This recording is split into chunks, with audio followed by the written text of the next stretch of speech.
흔히 야망 있는 사람을 나타내거나 겉보기에 성공적인 삶을 사랑하는 사람을 말할 때 마이더스 터치를 가졌다는 표현을 합니다. 손을 대기만 하면 무엇이든지 이렇게 황금이 된다는 뜻인데요. 대개 물질적인 성공 거둔 사람들을 가리켜서 부러워하고 선망하는 의미로 사용되곤 합니다. 이 그리스 로마의 신화에 따르면은요, 마이더스라는 사람은 기원전 8세기 소아시아 프리기아라고 하는 나라의 왕이었습니다. 이 사람은 아주 부유해서 누구보다도 많은 금을 자기의 창고에 소유한 사람이었는데요. 이 사람은 취미 활동이 하나 있었는데 하루에 몇 시간이고 자기의 창고에 가서 황금 동전을 세고 황금들을 관리하는 그런 일을 했다고 합니다. 하지만 마이더스는 고민이 하나 있었는데 금을 가지면 가질수록 더 많은 금을 가지고 싶었다는 거예요. 아무리 많은 금을 창고에 넣어두어도 썩 만족스럽지 않았다고 합니다.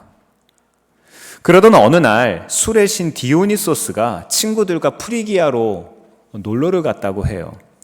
술에 취한 디오니소스의 스승 실레노스는 실수를 합니다. 일행과 떨어져서 한 농부의 포도밭에 갔는데 거기에서 잠을 자면서 어떤 실수를 했는지 모르겠지만 포도밭을 엉망으로 만들었습니다. 그래서 이 포도밭 주인이 너무 화가 나가지고 이 실레노스를 벌을 주려고 이 실레노스를 고발하려고 왕께 데리고 갔습니다. 근데 이 마이더스가 이 실레노스의 정체를 알고 이 사람을 형편들을 잘 살펴줍니다. 이에 대한 답례로 디오니소스가 와서 이 마이더스에게 어떤 소원이든지 한 가지는 내가 들어주겠다 이렇게 이야기를 합니다. 잘됐다. 이 디오니소스가 소원을 들어주겠다고 하니까 이 왕은 마이더스가 이야기합니다. 내가 만지는 것은 무엇이든지 금으로 만들어주세요. 금으로 되게 해주세요. 내 손이 금의 손이 될 수 있도록 해주세요. 얘기했더니 이제 마이더스가 소원이 이루어지자 만지는 것은 무엇이든지 금으로 변합니다. 정원의 꽃을 만졌더니 꽃이 금으로 변하고요. 자기가 의자를 만졌더니 의자가 금이 됩니다. 기가 막힙니다. 이야, 수지 만난 거지요. 아주 만족스러웠습니다. 하지만 우리가 알고 있는 것처럼 이 신화의 마지막은 그리 아름답게 막을 내리지 않습니다. 이 흥분이 가라앉자 아침 식사를 하려고 이렇게 밥을 먹으려고 빵을 들었는데 빵이 금으로 변한 겁니다. 먹을 수가 없어요. 지루한 나머지 자기가 책을 읽으려고 했더니 책이 금으로 변해서 읽을 수가 없습니다. 페이지가 넘어가질 않아요. 바로 그때였습니다. 마이더스의 딸 오렐리아가 방으로 들어왔습니다. 아침 인사를 하려고 했던 것 같아요.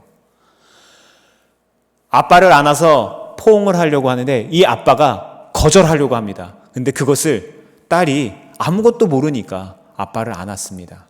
딸이 금으로 변했습니다.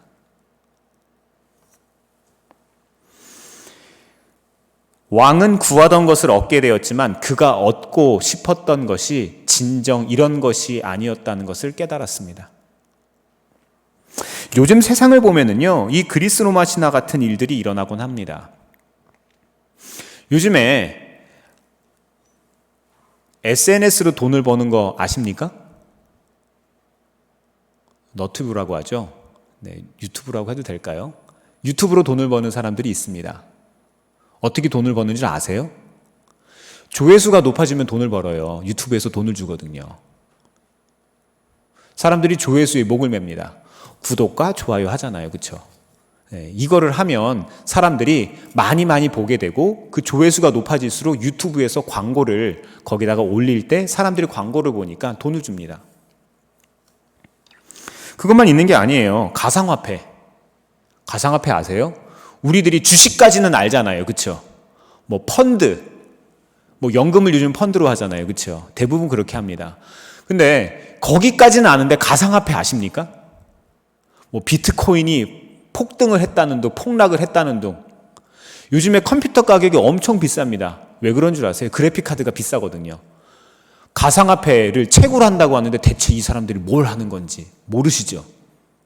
아셔야 합니다. 알아야 해요. 돈을 그렇게 법니다. 메타버스 기반으로 한 게임들이 있습니다. 그 모바일 게임 같은 것들로 돈을 법니다. 게임을 하면서 돈을 버는 거예요. 나는 그냥 게임을 했을 뿐인데, 미션을 몇 가지 성공을 했을 뿐인데, 이걸 미션을 성공한 거를 대가로 코인을 줍니다. 그래서 이 코인을 실제로 은행에서 환전을 하면 돈으로 들어와요. 아, 기가 막히죠. 이런 세상에 살고 있습니다. 별천지 같은 세상이에요. 하지만 성경은요, 여전히 올바른 가치관을 가지고 일하는 사람들에게 기회가 있다고 말합니다. 그것을 하지 말라는 게 아니에요. 주식 투자를 하지 말라는 게 아니에요. 가상화폐를 하지 말라는 게 아니에요. 유튜브를 하지 말라는 게 아닙니다.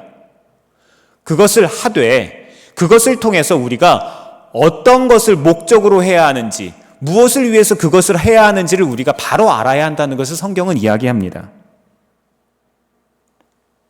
우리가 가지고 있었던 경제관념을 비롯한 모든 것들이 무너지고 있습니다. 완전히 세상이 바뀌고 있어요.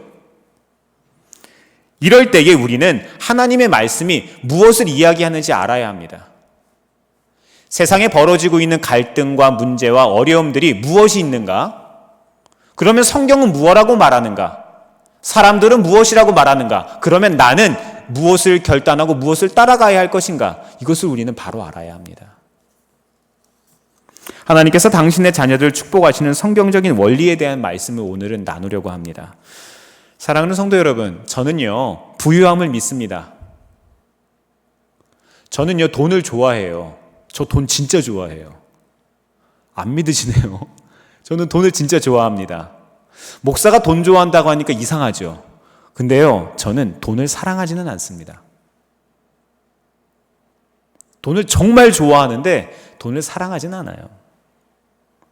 오늘 성경에서 말하는 이 부유함의 의미는요, 단지 돈만을 의미하는 것은 아닙니다. 영적인 부유함, 또 육체적인 건강, 재정적인 그런 축복, 이 모든 것들을 뜻하는 말이에요. 사도 요한은요, 이렇게 말합니다. 사랑하는 자여, 내 영혼이 잘됨 같이 내가 범사에 잘되고 강건하기를 내가 간구한다. 이렇게 말했을 때 이 삶의 의미는요, 삶의 세 가지 영역인 물질적, 육체적, 영적 모든 복들을 의미하는 겁니다. 이 말씀에서 요한이 바라고 있는 것은요, 우리가 모든 면에서 풍성하고 형통한 거예요. 제가 돈을 좋아하지만 사랑하진 않는다고 말씀드렸죠. 돈이 제 삶의 절대적인 가치는 아니라는 뜻입니다. 돈을 아주 좋아하고 돈을 활용하길 원하지만 돈이 내 삶을 좌지우지하지는 않는다는 거예요. 건강이 제 삶의 아주 중요한 요소이긴 하지만 건강이 제 삶을 좌지우지하진 않는다는 거예요. 예배도 마찬가지입니다. 신앙생활도 마찬가지예요. 교회 안에서의 신앙생활 하는 사람들이 밖에 나가서 지탄받는 사람들이 정말 많습니다. 손가락질 당해요. 왜 그런 줄 아십니까? 인격적으로 성숙하지 않아서. 그 사람의 일상이 무너져 있기 때문에. 일상에서의 삶과 성전의 예배가 연결돼야죠. 다 같이 한번 따라해 볼까요? 가난함이 경건함을 만들지 않습니다. 네, 제가 나주 동강교회에서 목회할 때 얘기해요. 교회 할머니 권사님께서 자주 하시는 말씀이 있었어요. 전임 목사님 중에 너무 가난해서 힘들게 목회하신 분이 있었는데 이분은요, 맨날 라면만 드셨대요. 김치에다가 라면만 드셨대요. 끼니 때우는 것도 힘들고 그렇게 힘들고 어렵게 목회만 하다 가신 분이 있었는데 그렇게 은혜스러웠대요. 그게 좀 이상했어요. 아니, 왜 목사가 가난하고 힘들게 살면 그게 은혜스러운 거지?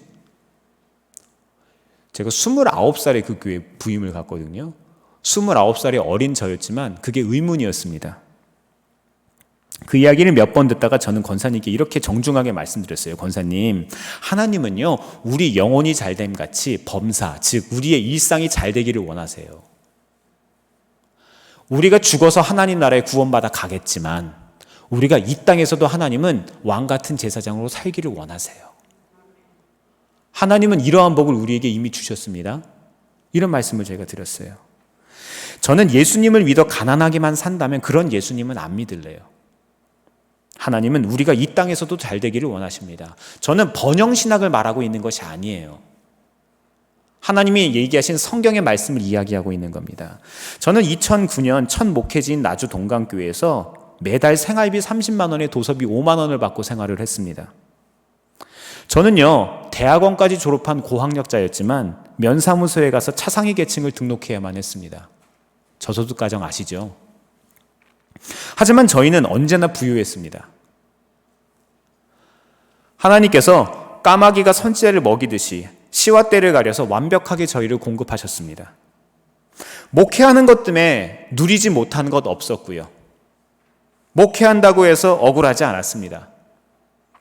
교육자 회의에 가야 하는데, 한 달에 한 번씩 회의를 가야 하는데 갈 기름은 있는데 올 기름이 없는 거예요.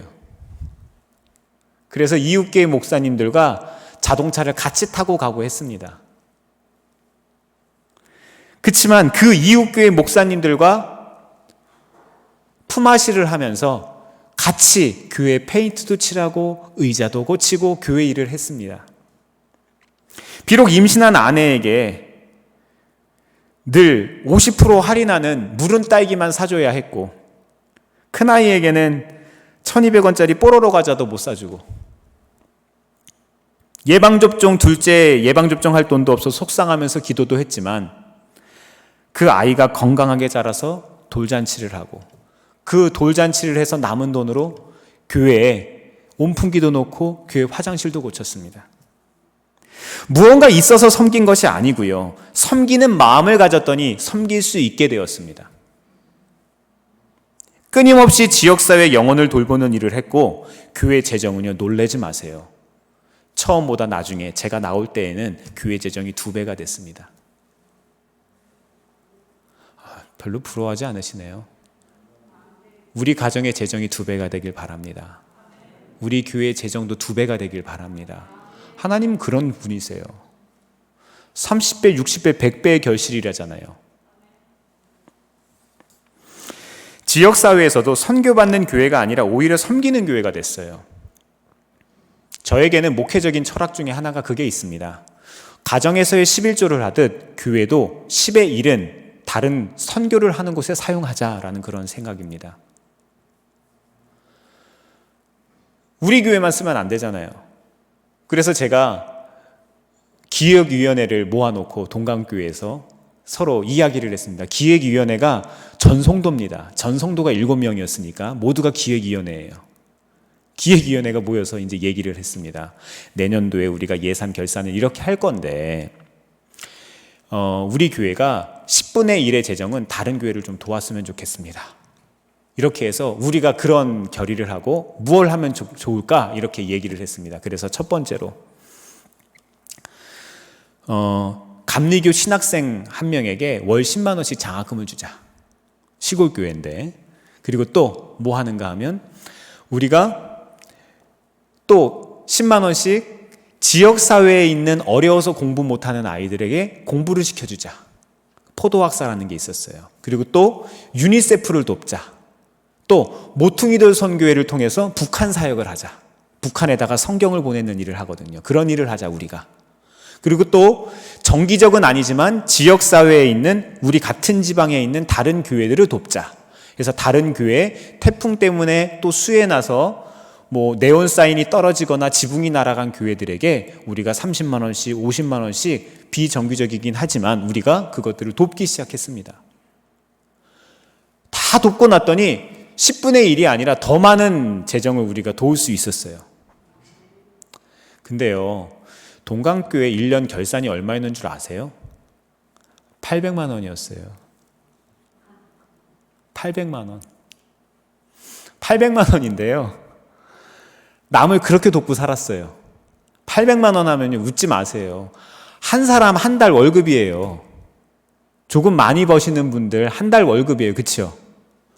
그걸로 교회가 1년 동안 생활을 하는데요. 우리 할 거 다 하고 남도 다 돕고 살았어요. 담임 목사는 월 35만 원 받는데 그걸 다 하고 살았어요. 교회 차도 사고요. 놀리지도 않으시네요. 차를 샀다니까요. 교회 1년 재정이 800만 원인데. 누가 도와서 한 게 아니고요. 마음을 가지니 하나님께서 마음이 있는 곳을 축복하시기 시작하셨습니다. 그런데 저는 어려서부터 많은 신앙인들을 만나보면서 느끼는 거는요, 가난이 경건을 낳는다고 믿는 사람들이 있다는 겁니다. 반은 맞고 반은 틀린 얘기죠.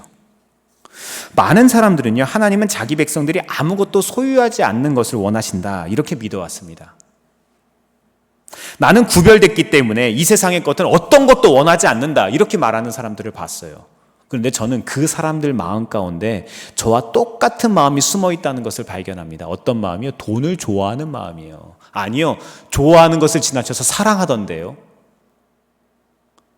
우리는 이중적인 가면을 벗어버려야 합니다. 우리는 솔직해져야 돼요. 아니, 돈 좋아하잖아요. 좋아하지만 주를 위해서 쓰면 되잖아요. 주님께서 그걸 기뻐하시는 겁니다. 사람들이 그렇게 믿고 생각하는 거는요, 이 세상은 유한적인 것이고 이 세상은 죄로 물들어 있는 것이고 불완전한 것이다 라는 그런 생각이 있기 때문이에요. 어떤 이분법적인 그런 이중적인 그런 태도가 있기 때문에 우리는 오해하는 겁니다. 하지만 시편 50편은 이렇게 말합니다. 세상의 물건을 소유하는 것이 잘못이 아니라고 말합니다. 이는 살림의 짐승과 뭇 산의 가축이 다 내 것이고 가령 내가 주려도 내게 이르지 아니할 것은 세계와 거기에 충만한 것이 내 것입니다. 하나님 거래요. 모든 것이 내 것이다. 금도 내 것이고 은도 내 것이라고 하나님께서 말씀하셨습니다. 그렇다면 우리는 이 세상에 보내진 하나님의 대사이자 하나님의 자녀 아닙니까? 그렇다면 우리는 하나님의 것을 당연히 사용할 수 있는 권리와 책임이 있습니다. 우리 것이라는 거예요. 하지만 저 또한 과거에는요, 무언가를 소유하거나 투자하는 것이 잘못이다라고 생각했던 적이 있어요. 성숙한 그리스도인은 가난하게만 살아야 한다고 생각했어요. 이것이 현대사회의 많은 사람들이 잘못 생각하고 있는 겁니다. 그렇기 때문에 우리가 일상에서의 삶과 교회에서의 삶이 일치가 안 되는 거예요. 죄책감을 가지거든요. 돈을 소유하는 것이, 경제활동을 하는 것이 죄라고 생각하니까. 그러나 이런 생각은 하나님의 말씀과 일치하지 않습니다.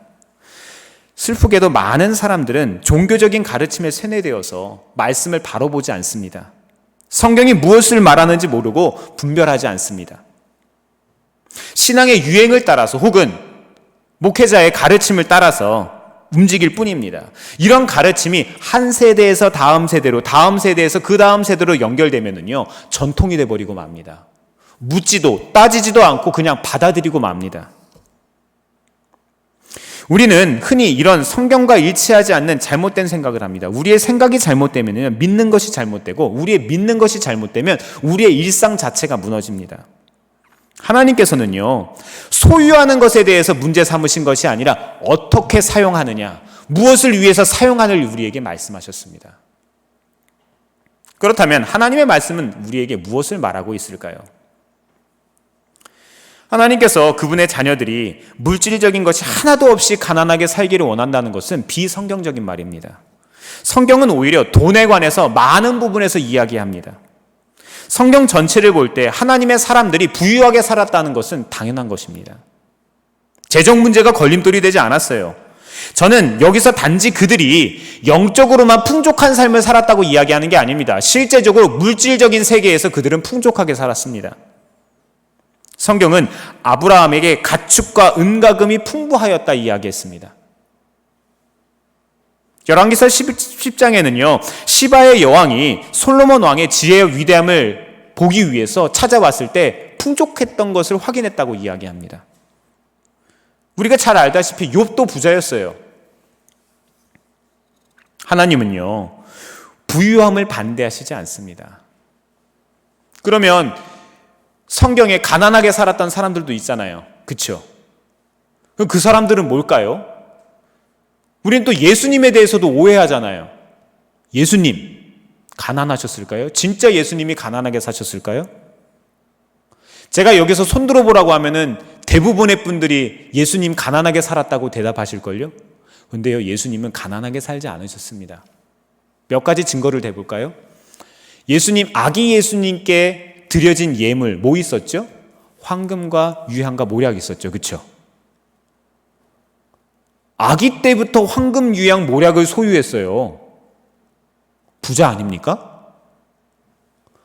물론 바로 왕 때문에 피난 생활을 하긴 했겠습니다만 그 유년 시절을 보내는데 황금 유양 모략이면 충분하지 않았을까요? 아빠는 목수였는데, 그렇죠? 먹고 사는 데는 지장이 없었을 거란 말이에요. 또 성경의 곳곳에서 가버나움에 예수님의 집이 있다고 이야기합니다. 예수께서 집에 계실 때에 이런 말이 많이 나오고 있거든요. 예수님께서 집에 계셨다는 거예요. 집을 소유하셨다는 거예요. 또 예수님께서 돌아가실 때 예수님이 입으셨던 옷을 로마 병정들이 나눠 가졌대요. 어떻게 생각하면 로마 병정들은 기득권 아닙니까?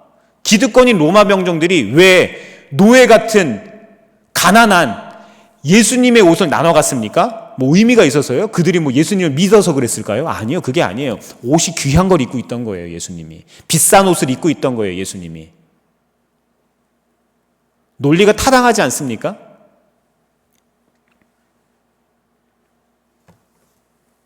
그렇다면 우리는 이런 얘기할 수 있죠. 인자는 머리 둘 곳이 없다. 나는 집이 없다. 이게 진짜 집이 없어서, 진짜 머리 둘 곳이 없어서 그렇게 얘기하셨을까요? 내 마음을 이해해주는 사람이 없고 하나님의 나라를 함께 바라봐주는 사람이 없다고 표현하신 것이 더 적절한 표현 아닐까요? 그렇죠? 소유가 잘못이 아니라는 거예요.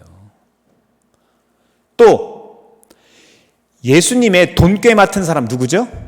가롯 사람 유다. 그렇죠? 돈꾀를 맡은 사람이 있었대요. 금전 출납부를 기록한 거예요. 아니, 아무것도 없는 거지 소굴에 금전 출납부를 맡아 무엇합니까? 그런 사람이 뭐가 필요해요? 돈이 많이 들어가고 나갔다는 거예요. 빌립이 얘기하죠. 예수님, 이 사람들 다 먹이는 데는 이만큼의 돈이 필요하겠습니다라고 얘기했죠. 왜 그 얘기를 했겠습니까? 평상시에는 그런 계산을 하고 그 사람들을 그만큼 먹였다는 거예요. 근데 오늘은 그게 없다는 거예요.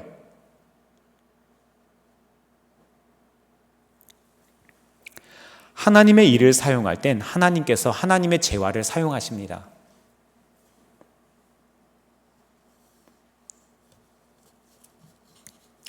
하나님은 회전하는 그림자가 없으신 분이세요.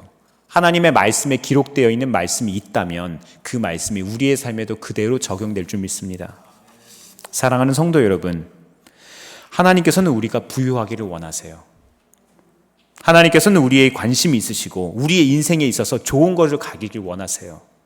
하나님께서는 성경을 통해 이렇게 말씀하십니다. 너희가 즐겨 순종하면 땅의 아름다운 소산을 먹을 것이다. 순종을 하는데 즐겨 순종함이 있어야 되는 거예요. 부유한 삶을 사는 자격이 있습니다. 그것은 우선순위입니다. 질문을 한 가지 드려보겠습니다. 우리가 돈을 좋아하는 거는 이제 다 나왔잖아요. 그렇죠? 다 돈 좋아하시는 걸로 이제 합의된 겁니다. 그렇죠? 다 돈 좋아하는 거예요. 사랑은 하지 않지만 돈을 좋아하는 거다. 한 목사도 그렇고 우리 모두가 다 돈을 좋아하는 거다. 이제 소문 난 겁니다. 이제 유튜브에 올릴 거니까. 네, 우리 모두가 다 돈을 좋아하는, 돈을 밝히는 그리스도인. 여기까지는 간 거예요. 그렇죠? 그러면 질문을 드려보겠습니다. 돈을 좋아하는데 말씀이 있는 것을 얼마나 좋아하십니까? 돈은 좋아하는데 우리가 찬송하는 것은 얼마나 좋아하십니까? 돈은 좋아하는데 우리가 예배드리기는 얼마나 즐겨 하십니까? 조금 더 실제적으로 여쭤볼까요? 돈은 좋아하는데 하루에 돈 생각은 많이 하는데 예수님 생각 몇 번 하십니까? 이게 우리의 신앙의 현 주소입니다. 그래서 우리에게 하나님께서 재정을 부어주실 수가 없는 거예요. 그래서 우리가 부유한 삶을 살 수가 없는 겁니다. 돈을 사랑함이 일만 악의 뿌리가 됩니다. 그 자녀를 망치는 길을 부모는 원하지 않습니다. 하나님께서는 우리에게 그것들을 부어주고 싶으신데도 불구하고 우리가 그것을 받을 준비가 안 돼 있기 때문에 주실 수가 없는 거예요. 부유한 삶을 사는 자격은 우선순위입니다. 모세는 물질적인 것을 우선적으로 두지 않은 사람의 아주 좋은 예가 됩니다. 모세는 이집트 사람에 의해 양육되었고 그가 장성했을 때 공주의 아들이라 불리는 것을 거절했습니다. 성경은 이렇게 말합니다. 히브리서 제가 11장 24절에서 26절을 읽어드리겠습니다. 믿음으로 모세는 장성하여 바로의 공주의 아들이라 칭함받기를 거절하고 도리어 하나님의 백성과 함께 고난받기를 잠시 죄악의 낙을 누리는 것보다 더 좋아하고 그리스도를 위하여 받는 수모를 애굽의 모든 보화보다 더 큰 재물로 여겼으니. 아멘. 모세가 거절한 게 무엇인지를 한번 생각해 보세요. 모세가 거절한 것. 모세는 공주의 아들이었고요. 세계의 패권을 가진 나라의 임금이 될 수도 있었던 사람이었습니다. 세상에 줄 수 있는 모든 것을 가질 수 있는 사람이었는데 그것을 거절했다는 거예요. 그럴 수 있으시겠습니까? 그럴 수 있겠어요? 모든 것을 준다는데 거절할 수 있겠습니까? 하지만 모세는요, 이집트의 모든 보물보다 하나님을 위한 고난을 더 큰 부로 여겼습니다.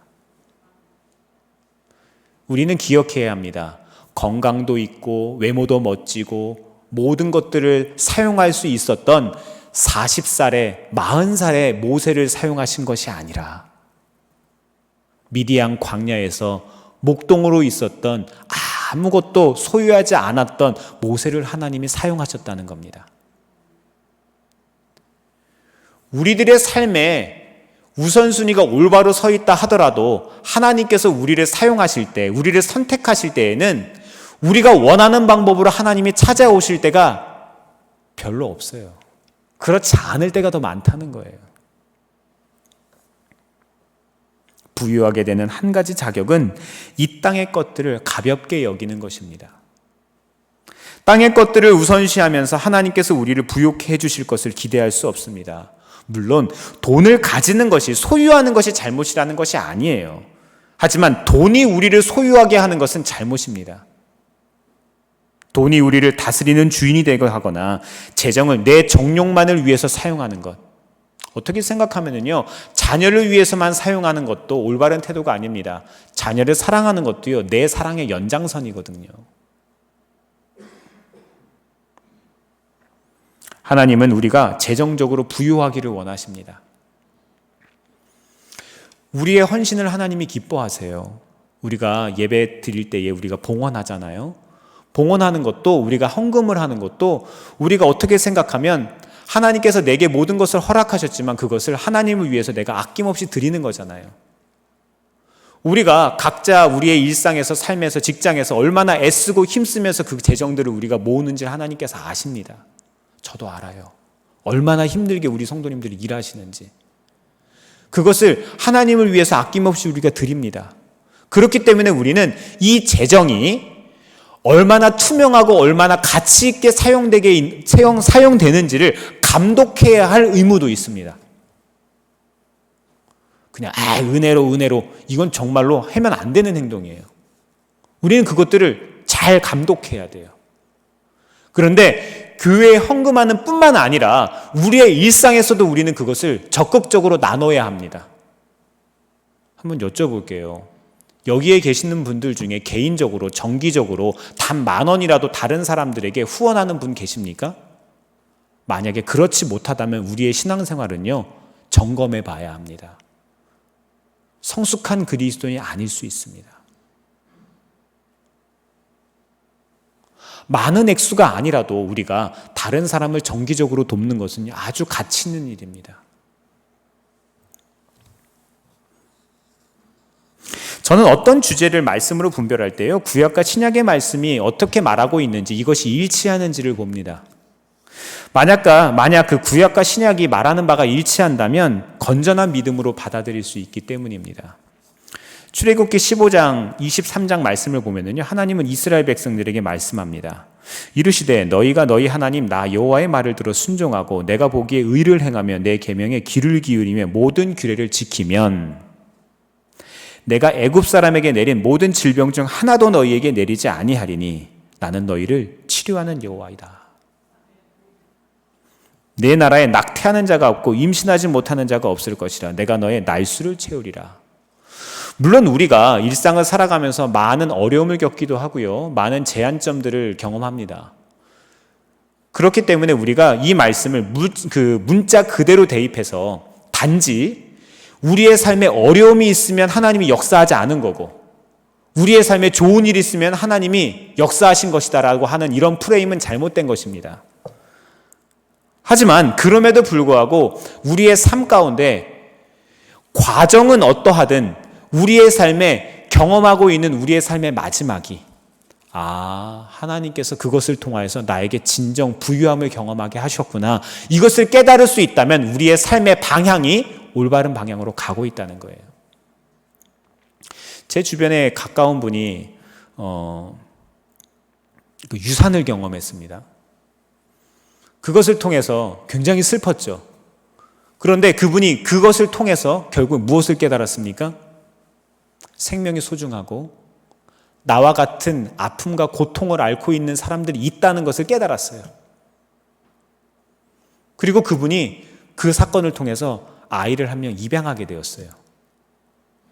결국엔 하나님께서 부유함을 경험하게 하신 것이죠.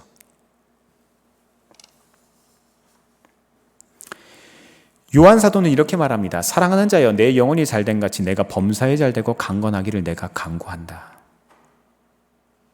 사랑하는 성도 여러분, 하나님은요, 단지 돈을 우리에게 주시는 알라딘의 요술램프 같은 분이 아니고요, 하나님은 우리의 범사가 잘 되기를 원하시는 분입니다. 구약에서의 말씀, 애굽 사람에게 내린 모든 질병 중 하나에도 너에게도 내리지 않겠다고 이야기하신 것은 진짜 질병을 내리지 않겠다는 이야기가 아니라 질병을 통해서 하나님께서 선을 이루시겠다는 거예요. 이런 상황에서도 너희들에게 하나님의 의와 하나님의 정의와 하나님의 사랑을 나타내시겠다는 말이에요. 그래서 우리의 삶에 범사가 잘 되는 복을 누리게 하시겠다는 거예요. 이 두 가지 말씀은 서로 충돌하지 않고 같은 것을 말합니다. 요한은 물질적 또는 재정적인 부유함과 육체적 부유함과 영적 부유함 모든 것을 말하고 있습니다. 즉 영적인 문제가 잘 해결돼야만 우리의 일상의 문제가 잘 풀린다는 거예요. 하나님의 나라를 우리가 추구하면 우리의 삶도 내가 추구하지 않아도 하나님께서 주목하신다는 거예요. 성도 여러분, 하나님의 말씀에 우선순위를 두고 진리 가운데 사는 것이 진정한 부유함이고 진정한 형통함입니다. 우리의 육체적, 물질적인 부유함은 영적인 부유함에 달렸다는 것을 기억하시기를 바랍니다. 오늘 우리가 읽은 본문 다시 한번 볼까요? 시편 1편 1절부터 3절까지를 한번 다시 우리가 한 목소리를 읽어보겠습니다. 시작.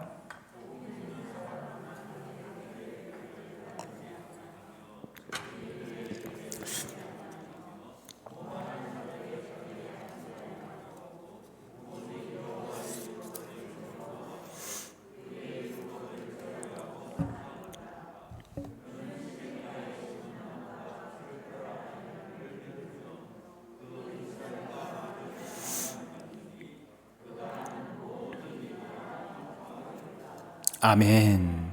이러한 복이 우리의 복이 되기를 바랍니다. 제가 이 말씀을 읽으면서 주목한 부분은요, 철을 따라 열매를 맺는다는 거예요. 이 철을 따라 열매를 맺는다는 것은 봄과 여름과 가을과 겨울에 해야 하는 적절한 일들이 있다는 뜻입니다. 한번 우리가 결혼했을 때 아이를 출산을 하고 아이들을 양육할 때 생각을 해보시면은요, 아이가 한 살이 됐을 때에 한 살의 일이 있어요. 3살이 되었을 때 3살의 일이 있고 5살이 되었을 때 5살의 일이 있어요. 만약에 아이가 한 살이 되었는데 돌이 지났는데 아이가 못 걷는다고 한번 생각을 해보세요. 마음에 걱정이 됩니다. 3살이 되었는데 아이가 말을 못한다고 한번 생각해 보세요. 걱정이 돼요. 아이들이 8살이 되고 10살이 됐는데 학교에 갈 만한, 학습을 할 만한 지적 수준이 되지 않는다고 한번 생각해 보세요. 걱정이 됩니다. 대학에 가야 하고 군대도 가야 하고 결혼도 해야 하는데 아이가 그만한 사회적인 능력이 되지 않는다고 한번 생각을 해보세요. 얼마나 걱정이 됩니까? 철을 따라 우리는 당연히 그것을 내가 누릴 수 있는 줄 알아요. 근데 원래 그것은 우리 것이 아니에요. 하나님이 복을 주신 겁니다. 하나님이 허락하신 겁니다. 그렇기 때문에 내가 누리고 있는 것인데 당연히 내 것인 줄 알아요. 많은 이 세상의 젊은이들은요, 특히 요즘 젊은이들은요, 이 MZ 세대들은요, 받은 게 없다고 이야기해요. 네, 맞습니다. 저도 받은 게 없어요. 기성세대들 중에서 베이비붐 세대들은요, 대한민국 이 한반도 역사상 가장 부를 경험한 세대예요. 역사적으로 그렇습니다. 세대 연구가들이 그런 이야기를 해요. 노력한 거에 비해서 더 많은 것들을 거둔 세대들이에요. 근데 지금 MZ 세대들이라고 하죠. 이 끼인 세대들. 이 낀 세대들은요, 역사상 가장 똑똑하고 가장 능력 있는 세대인데도 많은 것을 소유하지 못한 세대들이에요. 미래가 암울한 세대들이죠. 그런데도 불구하고 하나님께서는 우리에게 이야기하십니다. 기회가 있다고요. 그래도 우리에게 말씀하십니다. 하나님 안에 희망이 있다고요. 하나님께서는 우리가 철을 따라 열매를 맺는 그 복을 우리에게 이미 허락하셨다고 이야기합니다. 감사할 줄 아는 사람들, 자족할 줄 아는 사람들, 이미 우리에게 허락된 것을 발견하는 사람들에게 하나님께서는 더 많은 것들을 허락하신다고요. 그런데 많은 사람들은 그렇게 이야기하지 않습니다. 불평을 합니다. 불만을 가집니다. 자꾸 손가락질만 합니다. 그런데요, 그것은 오염되기 시작합니다. 전염되기 시작하더라고요. 부정적인 생각을 하나 하고 두 개 하고 세 가지를 하다 보면은 결국엔 내 마음이 병들어 버리고 맙니다. 이런 상황에서도 기회를 가지고, 이런 상황에서도 꿈을 가지고, 이런 상황에서도 최선을 다해서 내 맡은 자리에서 묵묵히 하나님의 말씀의 가치관을 우리의 삶에 적용하고 사는 사람들에게는 기회가 있습니다. 진정으로 바라기는 우리의 마음 가운데에서 우리의 가치관, 영적인 가치관이 변화되기를 바랍니다. 땅의 것들을 가볍게 여기고 영적인 것들, 하나님의 나라의 것들을 최우선으로 놓는 이런 믿음의 가치관이 우리의 가치관이 되기를 바랍니다. 인생은요, 생각보다 길지 않더라고요. 젊은 목사가 그런 얘기하니까 우습다고요? 아니요. 대한민국 평균 수명으로 하면은요, 저는요, 지금 산 것만큼 살면 죽어요. 제가 살아온 것만큼 살면 죽는다니까요. 제가 어려서부터 지금까지 살았던 삶이요, 금방이더라고요. 얼마 안 된 것 같아요. 저는 아직도 10살 때 일이 선명하게 기억이 나고요. 25살 때의 일이 아직도 기억에 선명하게 남아있어요. 여기 앉아 계신 우리 성도님들 중에 70대, 80대 되신 성도님들, 마음은 아직 18살 아닙니까? 20살 때 일이 정말로 선명하게 기억에 있지 않습니까? 아이들 키울 때 우리 아이들 지금 저보다도 더 큰 자녀들이지만 그 자녀들이 1살 때, 3살 때, 5살 때 일 기억나지 않습니까? 인생은요, 정말로 쏘아놓은 살처럼 금방 가는 거예요. 길지 않습니다. 땅의 것들을 가볍게 여기는 가치관을 가지셔야 돼요. 하나님의 것들을 소중하게 여기는 믿음의 가치관을 물려주셔야 해요. 나뿐만 아니라 나로 인해서 우리의 가족 모두, 우리의 주변 모두가 빛과 소금이 되기를 주의 이름으로 축원합니다. 말씀을 정리합니다. 예수님께서는 십자가에서 구원의 문제만 해결하신 게 아니에요. 영적인 문제가 해결하신 게 아닙니다. 우리의 육체적인 모든 문제까지도 예수님께서는 해결하셨어요. 그가 채찍에 맞음으로 너희가 나음을 얻었다. 치유도 예수님께서 하십니다. 금도 내 것이고 은도 내 것이라고 말씀하신 주님께서 하나님의 일을 하고자 선택하는 우리 모두에게 그것을 허락하십니다. 하늘의 창고의 것들을 사용하시게 하세요. 가난이라는 것은 단지 사회적인 현상이나 구조적인 문제가 아닙니다. 가치관의 문제예요. 저주입니다. 성경이 이야기하고 있는 저주라는 것은 생각의 가치관의 문제라는 거예요. 잘못된 가치관이 대를 물려서 갔을 때 이것이 하나의 저주와도 같은 속박이 되어버리는 것이에요. 이것이 아니라는 거예요. 믿는 자들에게는 능치 못함이 없습니다. 믿는 자들에게는 하나님의 가치관을 우리의 일상의 가치관으로 가져와야 한다는 거예요. 우리는 예수님을 믿는 사람들이에요.